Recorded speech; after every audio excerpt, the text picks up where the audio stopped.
പോകാത്തതെന്ന് ഒരു നാലോളം വിളിച്ച് പറഞ്ഞാൽ ഇയാളെ കാണിക്കാൻ വേണ്ടിയെങ്കിലും ജനങ്ങൾ ആദ്യം ജമാഅത്തിന് മുന്നേ പിന്നെ അതിൽ സിറ്റിംഗ് ആവും. അങ്ങനെയൊക്കെ ആവാം.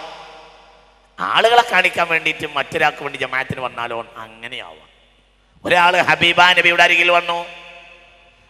അയാളൊക്കെ കേട്ടത് മുഹമ്മദ് എന്ന ഒരാളുണ്ട് മദീനയിൽ. അയാളടുത്ത് എന്നാൽ 2 വാക്ക് പറഞ്ഞു തരും. അശ്ഹദു അല്ലാ ഇലാഹ ഇല്ലല്ലാഹ് അശ്ഹദു അന്ന റസൂലുള്ളാഹ്. ഇത് 2 കേട്ടാൽ പിന്നെ അന്ന് കഴിയാനുള്ളത് എന്തെങ്കിലും മുഹമ്മദ് തരും. മുഹമ്മദ് വലിയ സദഖ കൊടുക്കുന്ന ആളാണ് എന്ന് കേട്ടു. അങ്ങനെ ഈ മനുഷ്യൻ എന്ത് ചെയ്തു? തൻ്റെ ഗ്രാമത്തിൽ നിന്ന് മദീനയിൽ വന്നു. അപ്പോൾ ചോദിച്ചു, ഇവിടെ മുഹമ്മദ് എന്നൊരാളുണ്ടല്ലോ, ജനങ്ങൾക്ക് എന്തോ പറഞ്ഞു കൊടുക്കും പിന്നെന്തോ കൊടുക്കുകയൊക്കെ ചെയ്യുന്ന ഒരാളുണ്ടല്ലോ, ഇയാൾ ആട്ടിടേനാ. നേരെ വന്ന് മദീനക്കാരോട് ചോദിച്ചു, അയാളെ വീട് എവിടെയാണ്? അപ്പോൾ സ്വഹാബികൾ കാണിച്ചു കൊടുത്തു. റസൂലുള്ളാഹിൻ്റെ അടുത്ത് ചെന്നു. നിങ്ങളല്ലേ ഇങ്ങനെ ജനങ്ങൾക്ക് ഈ പറഞ്ഞു കൊടുക്കുന്ന ആൾ നിങ്ങളല്ലേ എന്ന് ചോദിച്ചു. ഞാൻ തന്നെയാണെന്ന്. എന്നാൽ എനിക്ക് പറഞ്ഞു തരുന്നതാണ്. ഹബീബ റസൂലുള്ളാഹി പറഞ്ഞു കൊടുത്തു, അശ്ഹദു അല്ലാ ഇലാഹ ഇല്ലല്ലാഹ് അശ്ഹദു അന്ന മുഹമ്മദ് റസൂലുള്ളാഹ്. അത് കഴിഞ്ഞപ്പോൾ പിന്നെ അയാൾ പറഞ്ഞു, എന്നാ അങ്ങോട്ട് താ മുഹമ്മദേനാണ്. അപ്പോൾ റസൂലുള്ളാഹിക്ക് മനസ്സിലായി ഇയാള് അത്തരം ആളുകൾക്ക് ഇസ്ലാം മതം ഞാൻ കൊടുക്കൂല എന്ന് റസൂലുള്ളാഹി പറഞ്ഞില്ല. ഒരു സംഘം ഒരു കൂട്ടം ആടുണ്ടായിരുന്നു. ആ ആടിനെ കൊണ്ടുപോയി.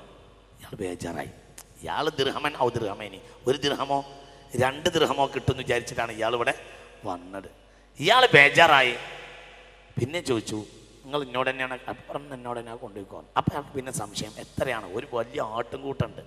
ആരോ ദാനം ചെയ്യാൻ വേണ്ടി റസൂലുള്ളാഹിക്ക് കൊടുത്തതാണ്. അപ്പോൾ ആദ്യം ഇയാളാ വരുന്നത്. ഹുദ്ഹാന്ന് ഹുദ്ഹാന്ന് വെച്ചു, എത്ര ഞാൻ കൊണ്ടുപോകേണ്ടത്?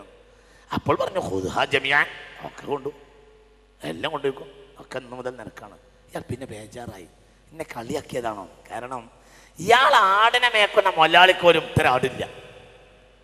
അല്ല, ഇയാൾ ബേജാറായി.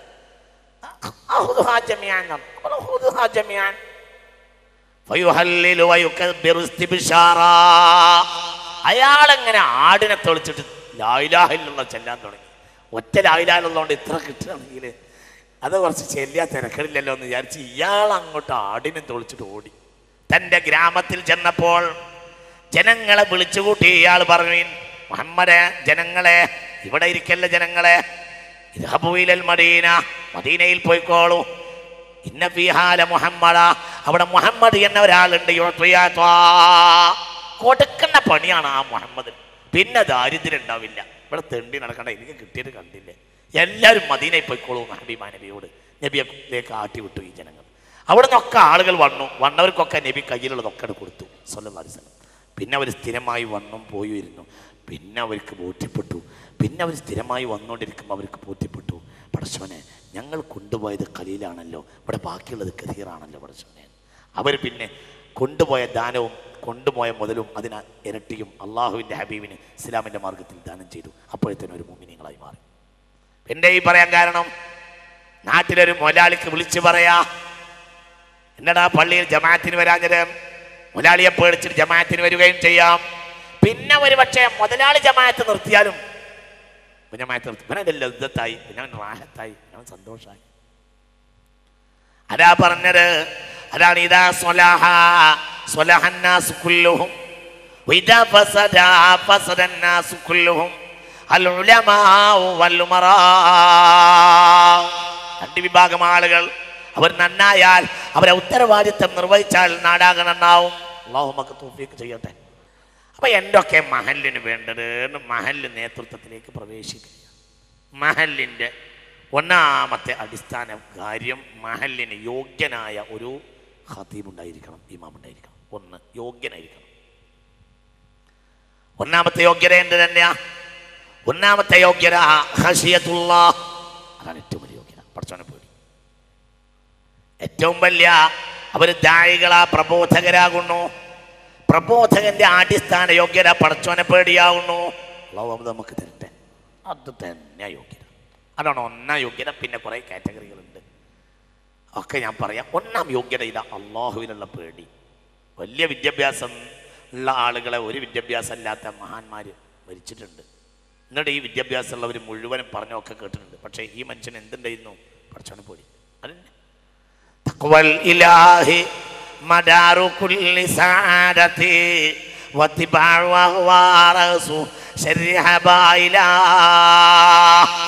അള്ളാഹുവിനെ പേടിയാണ് ഏതൊരു വിജയത്തിൻ്റെയും മാനദണ്ഡം. ഇത് പ്രധാന പടച്ചോനെ പേടിയുള്ള ഒരു ഖത്തീബ് ഉണ്ടായിരിക്കുക എന്നുള്ളത് തന്നെയാണ്. അതിന് അന്വേഷണം കാര്യങ്ങളൊക്കെ കാണിച്ച് മനസ്സിലാക്കിയിട്ട് ഇമാമിനെ നിശ്ചയിച്ചാൽ മതി. അത് ഒന്നാമത്തെ അടിസ്ഥാനമാണ്. ഇതേറ്റവും പ്രധാനപ്പെട്ട കാര്യമാകുന്നു. ഖത്തീബിനെ ഇമാമിനെ മുന്നിൽ നിൽക്കുന്ന ആൾ അള്ളാഹുവിനെ പേടിക്കുന്ന ആളാകണം. അല്ലാത്തവർക്ക് ഇവിടെ എന്തൊക്കെ പണിയുണ്ട്, അവർ ആ പണിക്ക് പോയിക്കോട്ടെ. ഡിഗ്രി എടുക്കുന്നവർ മുഴുവനും ഖത്തീബന്മാരാകേണ്ടതില്ല. ഇനി വിവരവും ബോധമുള്ള ഒരാൾക്ക്, പടച്ചോനെ പേടിയുള്ള ഒരാൾക്ക്, ഇൽമുണ്ട്, നല്ല തഖ്വയുണ്ട്, പിന്നെ അങ്ങനത്തെ ഒരാൾക്ക് ഡിഗ്രി ഇല്ലാത്തതിൻ്റെ പേരിൽ അയാൾ ഖത്തീബ് ആവാതിരിക്കുകയും വേണ്ട. വിഷയം വില, അടിസ്ഥാന വിലാകുന്നു. എല്ലാവരും ആർക്ക് തട്ടിയാലും അത് എനിക്ക് തന്നെ ആയാലും ഇവിടെ എനിക്ക് പ്രശ്നമില്ല. ഇത് ഞാൻ വസ്തുതയോട് നീതി പുലർത്താം. അത് എനിക്കടക്കം ബാധ്യമാണ് എല്ലാവർക്കും. അതാരാണെങ്കിലും ആ പേടി എനിക്കില്ലെങ്കിൽ ഞാൻ മമ്പാട് മഹലിലെ കാളിയാണ്. അവർക്ക് എന്നെ ബോധ്യപ്പെട്ടാൽ ഇംഫാലായി പിരിഞ്ഞ് പോകലുണ്ടായിരിക്കണം. അള്ളാഹു നമ്മളെ കാത്തു രക്ഷിക്കട്ടെ. അല്ലാതെ കുപ്പായ കൈ നീട്ടിയവർക്ക് മുഴുവനും കാളകൂട്ടാനുള്ള സ്ഥലമല്ല മഹല്ല് എന്ന് മനസ്സിലാക്കണം. ഏതെങ്കിലും കോളേജിൽ നിന്ന് കടലാസം കൊണ്ട് ഇറങ്ങി വരുന്ന നിങ്ങളെന്നും അഡ്ജസ്റ്റ് ആക്കാനുള്ള സ്ഥലമല്ല മുസ്ലിം സമുദായത്തിന് മഹല്ലുകൾ എന്ന് താലിയൊക്കെ കിട്ടിയവർ മനസ്സിലാക്കണം. വളരെ വിനയത്തോടു കൂടെ ഞാൻ ചെറിയ അടി തരുകയാണ്. നല്ല സുഖത്തിലൊരു തല്ല്.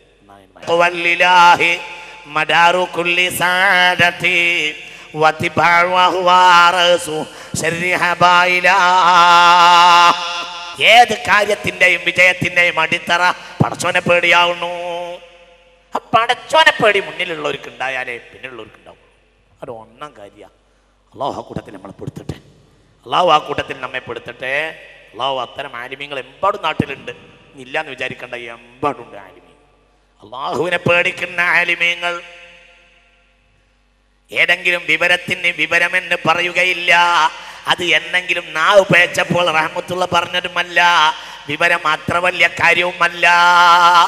അതെന്നോ നാവ് പേച്ചപ്പോൾ റഹ്മത്തുള്ള പറഞ്ഞാന്ന് വിചാരിക്കണ്ട. വിവരം ലൈസ വിഷയമാണ്. അതിൽ അള്ളാഹിനെ പേടിയില്ലെങ്കിൽ അത് ലൈസ വിഷയമാണ്. പടച്ചോനെ പേടിയില്ലാത്ത വിവരത്തെക്കാൾ നല്ലത് പൂള കളക്കാൻ പോവാണ്. പൂള ഉണ്ടാവും, അതിന് 8 റുപ്യ കിട്ടും 1 കിലോത്തിന്. അങ്ങനെയാണ്. പടച്ചോനെ പേടിയില്ലാത്ത വിവരം ചവറാണ്, പാച്ച ചവറാണത്, ചവറാണ്. അതിന് ഒരു വിലയില്ല. പടച്ചോനെ പേടിയില്ലാത്ത കോലങ്ങൾക്ക് ഒരു വിലയില്ല, ഒരു വിലയില്ല. ഇൽമിനെ ഖാസിമി കുറ്റം പറഞ്ഞുകൊണ്ട് ഒന്നും കൂടി കുറ്റം പറഞ്ഞിട്ടുണ്ട്, ഒന്നും കൂടി ഇന്ന് പറഞ്ഞിരിക്കുന്നു. വെറുതെ വിവരത്തിന് ഒരു വിലയില്ല. വിവരത്തിന് വിലയുണ്ടെങ്കിൽ ഹബീബായ റസൂൽ പറയേണ്ടത് അല്ലാഹുമ്മ, എന്റെ പറഞ്ഞത് അല്ലാഹുമ്മ ഇന്നി അഊദു ബിക മിൻ ഇൽമിൻ ലാ യൻഫഉ. നാളെ സ്വർഗ്ഗത്തിലേക്ക് എത്തിച്ചേരാത്ത ഇൽമ് എനിക്ക് വേണ്ട പടച്ചോനെ. ആര് പറഞ്ഞു? വഖുർ റബ്ബി സിദ്നി ഇൽമാ. ഇൽമ കിട്ടാൻ വേണ്ടി ദുആർക്കാൻ അല്ലാഹുവിൽ നിന്ന് കൽപ്പന വന്ന ആളാണ് മുസ്തഫ റസൂലുള്ളാഹ്. ആ റസൂൽ പറഞ്ഞത് സ്വർഗത്തിലേക്ക് എത്തിച്ചു തരാത്ത ഒരു കാര്യം എനിക്ക് വേണ്ട. പക്ഷെ നമ്മളെ കാത്തുരക്ഷിക്കട്ടെ. അല്ലെങ്കിലും ഹിക്മത്ത് ഇൽമിനെ ഹിക്മത്ത് എന്ന് പറയും. വെറും ഇൽമിനെ ഹിക്മത്ത് എന്ന് പറയൂല. ആലിമിന് ഉണ്ടാവേണ്ടത്, ഒരു ഡിഗ്രി വാങ്ങിയ ഒരാൾക്ക് ഉണ്ടാവേണ്ടത് ഹിക്മത്താണ്, വെറും ഇൽമല്ല. എന്താ ഹിക്മത്തിൻ്റെ അർത്ഥം? വെറും ഇൽമാണ് ആരുടേത്? ഐസക് ന്യൂട്ടൻ്റെത്. അതിൻ്റെ തെജ്രിബയാണ്. അതിലൊന്നുമില്ല, പച്ച ഒന്നുമില്ല, ഒരു സാധനമില്ല. അതിനെ ഈ കാണുന്ന ഈ ഭൗതിക ഇതൊക്കെ ഉണ്ടാക്കിയ ആളുകൾക്ക് ഒരു തരം അഴിമുണ്ടല്ലോ, ഇതിലൊന്നുമില്ല, ഒന്നുമില്ല. എന്നാൽ അതുപോലെയല്ല ആലിമിന്റെ ഇൽമ്. യൂത്തിൽ ഹിക്മത മയശാ വമൻ യൂതൽ ഹിക്മ ഫഖദ് ഊതിയ ഖൈറൻ കസീറാ വമാ യذكറു ഇല്ലാ ഉലുൽ അൽബാബ്. അതിപ്രധാനപ്പെട്ട കാര്യമാകുന്നു. യൂത്തിൽ ഹിക്മത മയശാ, അല്ലാഹു ഉദ്ദേശിച്ചവർക്ക് മാത്രമേ ഹിക്മത്ത് നൽകുകയുള്ളൂ. അള്ളാഹു അത് ലഭിച്ചവർ നമ്മളെ പെടുത്തട്ടെ. ഉറക്കെ പറ, അള്ളാഹു പെടുത്തട്ടെ. എന്താ ഹിക്മത്ത്? ഹിക്മത്ത് എന്നാൽ ഇൽമുൻ ഫീഹി ഖശിയത്തുല്ലാഹ്. അതിനാണ് ഹിക്മത്ത് എന്ന് പറയാം. ഹിക്മത്ത് എന്നാൽ ഇൽമുൻ ഫീഹി ഖശിയത്തുല്ലാഹ്. പടച്ചോനെ പേടിയുള്ള വിവരത്തിനാണ് ഹിക്മത്ത് എന്ന് പറയാം. അള്ളാഹു നമുക്ക് തൗഫീഖ് ചെയ്യട്ടെ. വെറും ഇൽമിനെ ഹിക്മത്ത് എന്ന് പറയൂല. ഏത് ഇൽമിനെ പറയൂ? അള്ളാഹിനെ പേടിയുള്ള വിവരത്തിന് മാത്രമേ പറയുള്ളൂ. അതിൽ അള്ളാഹിനെ പേടിച്ചിരിക്കണം. അള്ളാഹുവിനെ പേടിക്കാൻ നമുക്ക് തൗഫീഖ് ചെയ്യട്ടെ. എമ്പാടും ആലിമീങ്ങൾ, ഫൈസിമാരും ദാരിമിമാരും ബാഖവിമാരും ഒക്കെ എമ്പാടും അള്ളാഹിനെ പേടിക്കുന്ന മുത്തഖീങ്ങൾ ഇന്ന് മലബാറിലുണ്ട്, എമ്പാടുണ്ട്. അള്ളാഹു നിലനിർത്തി തരട്ടെ. ഫൈസിമാര്, ദാരിമാര്, ബാഖവിമാരൊക്കെ എമ്പാടുമുണ്ട്. ഞാൻ അറിയുന്നവർ ധാരാളം, എനിക്ക് ബോധ്യമുള്ള ആളുകൾ ധാരാളമുണ്ട്, നിങ്ങൾക്ക് ബോധ്യമുള്ളവർ ധാരാളമുണ്ട്. അതുകൊണ്ടാണ് ഇതൊന്നും നാശാവാതെ നിലനിൽക്കുന്നത്. അള്ളാഹു തആല നിലനിർത്തി തരട്ടെ. ഞാനിത് പറയാനുള്ള കാരണം എന്താണെന്ന് വെറുതെ കോലം കെട്ടിയത് കൊണ്ട് ഈ സംഗതിക്ക് മുന്നിൽ നിന്നാൽ ആ മഹല്ല് നാശാവും. കുറച്ചോ നമ്മളെ കാത്തുരക്ഷിക്കട്ടെ. അപ്പോൾ ഒന്നാമത് മഹല്ലിന്റെ മുന്നിൽ നിൽക്കുന്ന ആലിമിനുണ്ടാകേണ്ട പടച്ചോനെ പേടിയാകുന്നു. രണ്ടാമതായി ഇനി എൻ്റെ താഴെ മുഴുവനും വായിക്കാം. ഇനി താഴെ ഉള്ള കാര്യങ്ങളൊക്കെ ഉണ്ട്. ആ കാര്യങ്ങളൊക്കെ ഉണ്ടാവുന്നതനുസരിച്ച് ആ